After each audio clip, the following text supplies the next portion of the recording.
Students, today I'll be explaining Chapter 5, Our Animal Friends, page number 31. Animals in Groups. We live with our families, we play with our friends. We also meet a lot of people in work, in school, near our home. Why? Because we like to spend most of our time with fellow humans. We don't like to live alone, do we? No.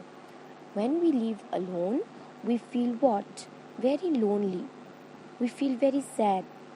Similarly, there are other animals who lives in groups, and these groups have special names.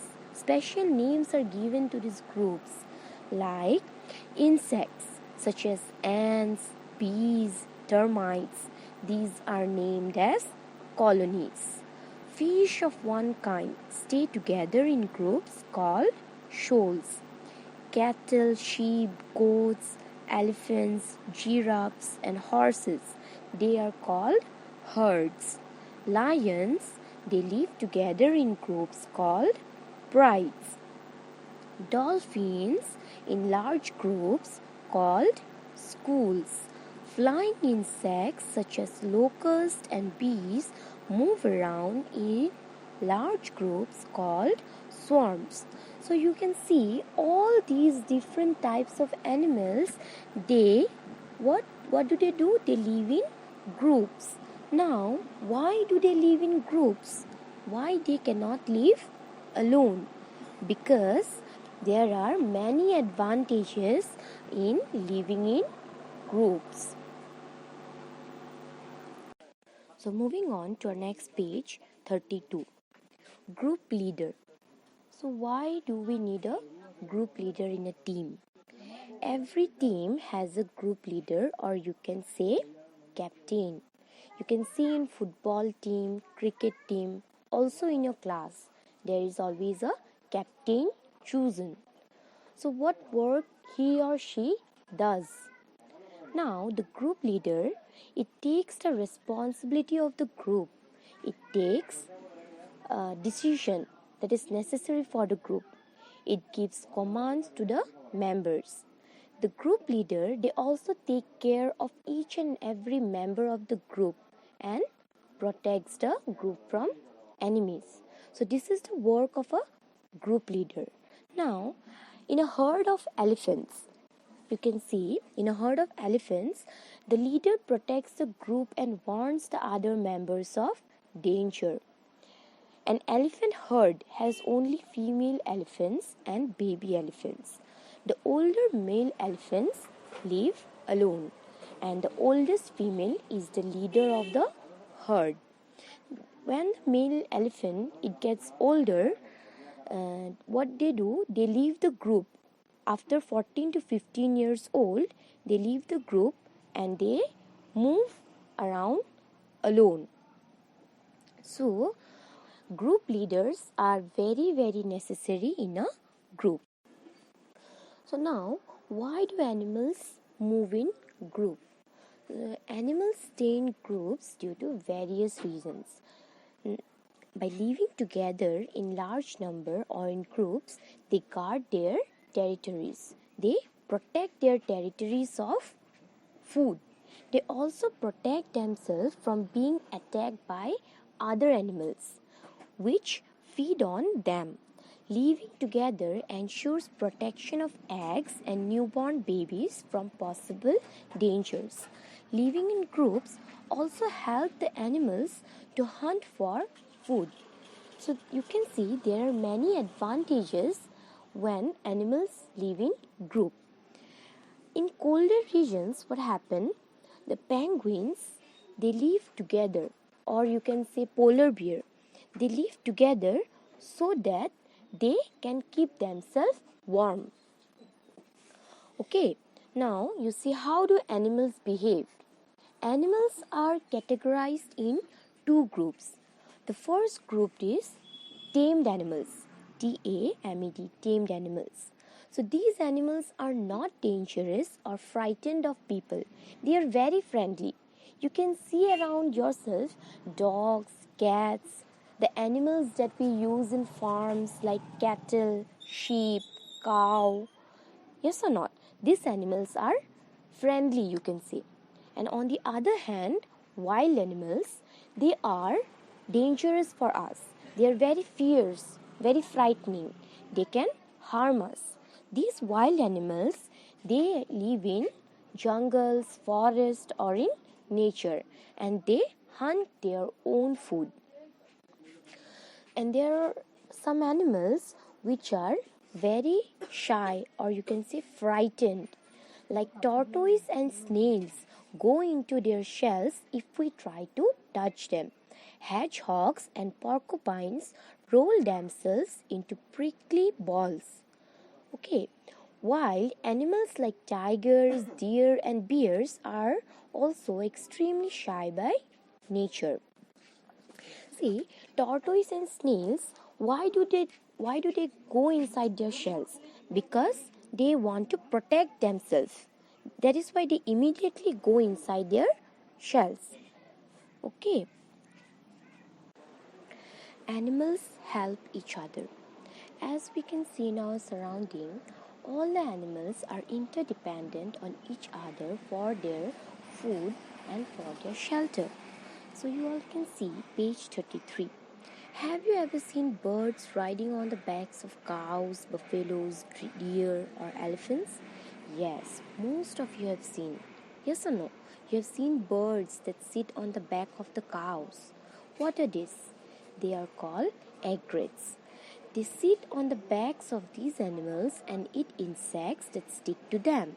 When these birds suddenly fly away, the cows and buffaloes are warned of an approaching danger. So, in this way, you can see both the animals are dependent on each other. The bird which feed on the cow, and the cow, it knows that whether there is a danger or not when the birds fly away. So animals living in group, they also help while hunting. Monkeys on trees call out loudly to warn other animals of any danger. So there are a few more examples given in your book, such as oxpeckers which feed on the skin of oxen and rhinos, crocodile that lets the Egyptian plover to pick the remains of food from its mouth without harming it. Similarly, there is a bird known as honey guide. So uh, it leads possibly the other mammals such as the rattle or the humans to a beehive by calling out and flying in front of it. So honey guide, what do they do? They show the path to the honey comb or beehive, you can say. So human beings or the rattle, they eat the honey that is in the honeycomb, and the honeycomb and the beeswax are eaten by the honey guide. So in this way, all the animals are interdependent on each other for their food. So, animal human interaction. Animal human interactions are very friendly. Most of you have pets in your homes, right? Like dogs, cats, some of you have birds. So, we love to play with them. They also play with us. We take care of them. They shows us love, emotion. They also guard our houses. So, these animals, they are used for different purposes. The domestication of animals is still common occupation, especially in rural areas. Like farm animals such as hens, ducks, cows, these are used to provide us with meat, milk, and eggs. They are also used to pull carts and plow our fields. So in agricultural field for plowing, we use bullock carts by cows, bulls. We keep dogs and other animals in our homes as our companions. So dogs, they alert us if there is any outsider coming in our house. Some dogs are trained to assist the elderly and the differently abled people. Okay, so humans have always shared a harmonious and interdependent relationship with animals. But nowadays, what happened? We are destroying the jungles, yes or no? For what? To build factories, to build houses. So where do the animals will live now? These animals, they will come out of their forest. They will go to the nearby villages and they will start what? They will start to disturb the people. So it is our responsibility that we take care of these animals. Many of the animals are no longer exist on this earth. So these animals are called extinct animals. Extinct, EXTINCT. So like pink-headed duck and Sundarban dwarf rhinoceros. These are two extinct animals in our country, in India. So as a result, many animal species are on the verge of becoming completely extinct. So some animals are endangered, means if we start exploiting these animals, they will also become extinct.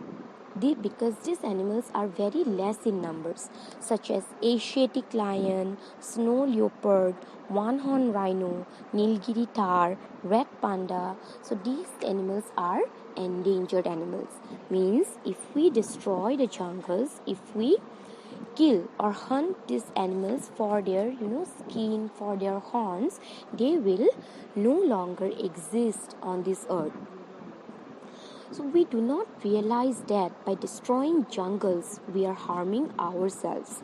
Jungles keep our atmosphere clean. Also, different types of animals and plants maintain a balance in nature. So if we destroy the jungles, we won't be able to get, fresh environment, clean environment. All the smokes or all the pollution that comes out from the vehicles, from the factories, it will be in our atmosphere, and we will be breathing polluted air, not fresh air. Many animals will lose their habitat. We will lose many flora and fauna, many useful plants, medicinal plants. Okay, so that is why to protect the animals and to protect the jungles, the government is taking steps. So there are few organizations which take care of the jungles and which take care of the animals. These organizations has strict rules. Okay, if these rules are not followed by the human beings, then the human beings are punished. See, like the government of India has made special efforts towards the protection of wildlife. Other organizations such as PETA, People for the Ethical Treatment of Animals, SPCA, Society for the Prevention of Cruelty to Animals, and WWF, Worldwide Fund for Nature. These are few organizations which takes care of the jungle and the animals. Now, how will destruction of jungle impact animals? So what are the effect of this destruction of jungles? So animals will lose their natural habitat. Animals may die due to starvation. Starvation means suffering or death because there is not enough food for them.